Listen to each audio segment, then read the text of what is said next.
Mima! Ay, taas. Wow! Ayan, today's video, tuturuan ko kayo magluto ng pang-diet na pagkain na kahit marami kang makain, okay lang. Basta walang rice, ha? Okay. Let's go! Bawang, gisa-gisa, sibuyas, ayan, Chinese sausage. Ayan, mas masarap pag talagang yung legit na Chinese sausage. Then yung giniling, konti lang yan. Ayan, siguro mga 1/8 lang yan. Since hindi naman kadamihan ang kakain. Ayan, halo-halo, ikot-ikot, tulad ng pag-ikot-ikot yan. Alright, then, white pepper. Ginagamit ko white pepper kasi nga, wala kasing black pepper ngayon. Charot.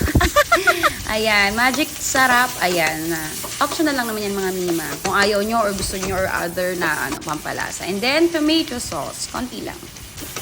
Ayan. And then, mapakulay lang yon sa konting asin. Then, pampatapang soy sauce tulad ng tapang niya noon. Ayan. Cauliflower. Ayan. Halo-halo. Yun yung magsisilbing kanin natin mga mima. Huwag na kayo magkanin ha. Bahala kayo kung gusto nyo magkanin. Basta ako wag na. Ayan. Basta ganyan na yung color niya. Pwede na wag overcook para naman medyo crunchy. Crunchy pa din yung ating cauliflower. Done! And then, ayan. Lipat-lipat na. Ayan. Wala akong sandok mga mima kasi ayoko maghugas. Okay na yan. Para isahan na.